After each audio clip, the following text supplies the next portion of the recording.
Throughout time, people across the world told each other tales of how they came to be, of heroes and monsters, romance and tragedy, death and rebirth. Mythology helped shape the ancient world, explaining the unexplainable. This is Mythology Unleashed.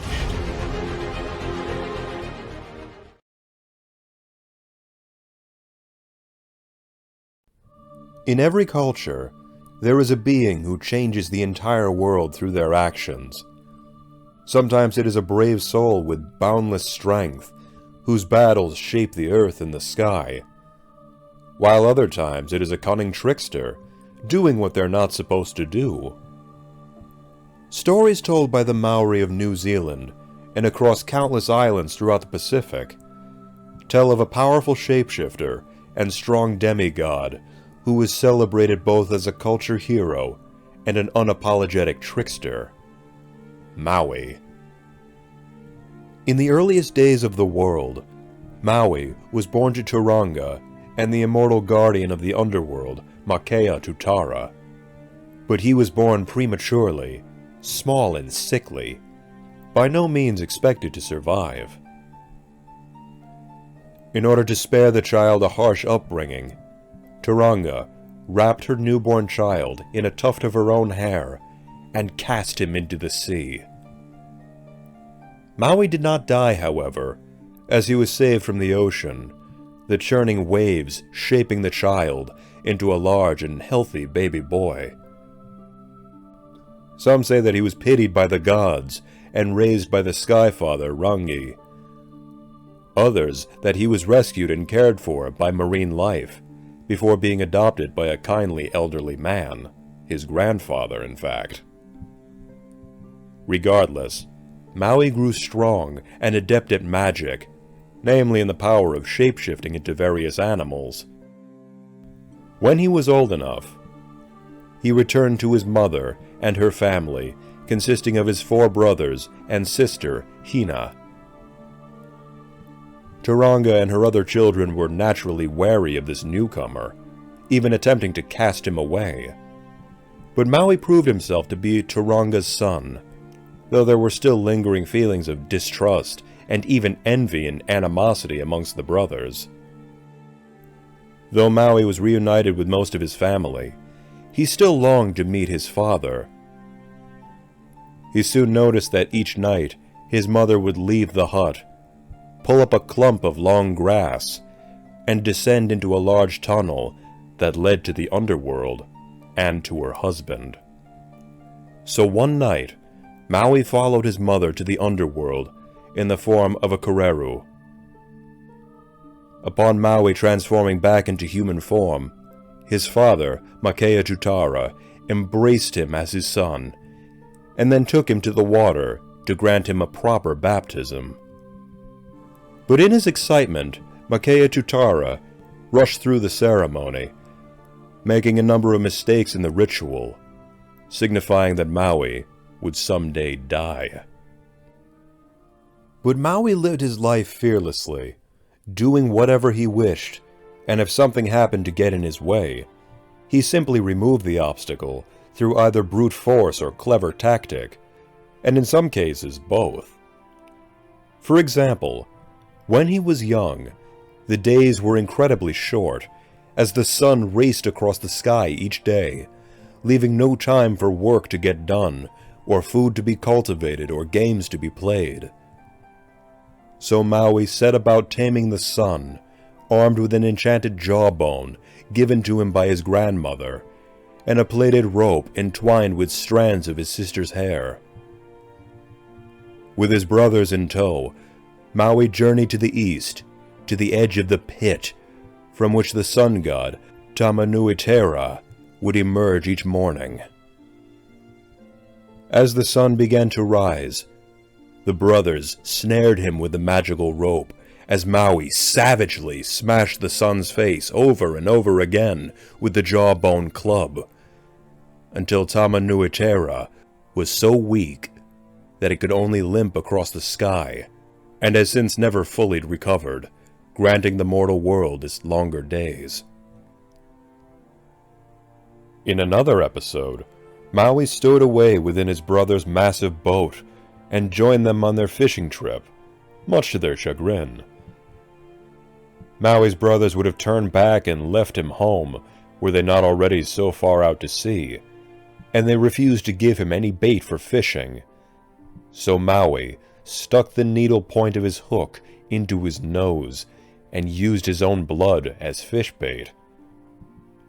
Now Maui's hook was crafted from the enchanted jawbone that his grandmother had given him, and the line it was attached to was blessed by a karakaya to grant it strength. And so when Maui cast his line, and his blood-stained hook sank into the depths, the line went taut near instantly. Maui held fast, and the great boat nearly capsized from the sheer size of Maui's catch. The powerful demigod pulled and pulled with every ounce of his mystical strength, until at last he pulled to the surface an aggressive, island-sized fish known as Hahau Wenua. Realizing how sacred this fish was, Maui transformed into a hawk and flew back home for a tohunga to perform a proper ceremony, leaving his brothers to hold on to the fish. The brothers did not wait for Maui's return, and they began to kill and fillet the fish, and it fought back with all its might. This sacrilege angered the gods, and the great fish was transformed into a massive island, covered in mountains and hills and valleys, formed from the cuts of the knife to the fish's flesh. This island became known as Te Ika a Maui, the fish of Maui, known today as the North Island of New Zealand. As the legend continues, fire was once summoned by the people's Rangatira, who would pray to Mawika, the goddess of fire, and some say Maui's grandmother, in order to obtain fire for light, warmth, and the cooking of food. So Maui ventured to the far ends of the earth, to the volcano where Mawika lived. She gave Maui one of her burning fingernails in order to relight the fires of his home village, but cunning Maui extinguished fingernail after fingernail, igniting Mawika's rage. Maui transformed into a hawk to escape, but Mawika was in hot pursuit, setting fire to both land and sea alike. Maui called on his great ancestors, Teferi Matea, the god of storms, and Faitiri Marakataka, the goddess of thunder, and together they doused the fire with an intense deluge. In a last-ditch effort, Mawika threw her last nail at Maui, but it missed him and was absorbed into the trees, who kept it deep within. Maui brought back dry sticks of these trees to his village, and he showed his people how to rub the sticks together and create fire. Maui was responsible for stretching out the days for his people to work and play, for pulling islands from the sea for people to live their lives, taught humanity to harness the power of fire. But he also gave the world man's best friend, the result of a fishing trip with his brother-in-law, Irawaru.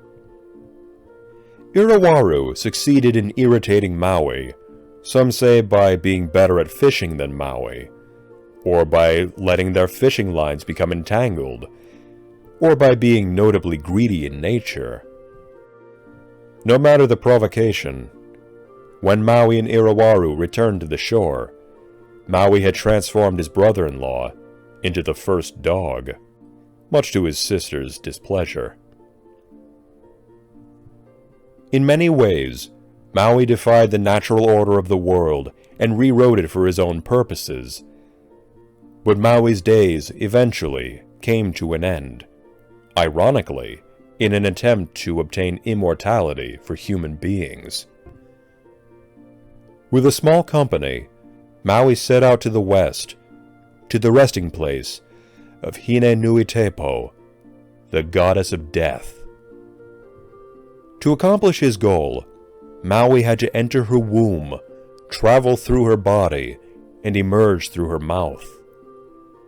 If he succeeded, then death would never again have dominion over humanity.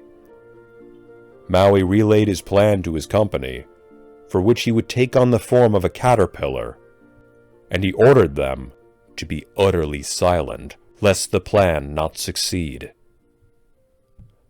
But the sight of Maui as a caterpillar inching his way over the goddess's thigh as she lay sleeping was altogether too much for the youngest of the company, who could not restrain a small chuckle at the sight.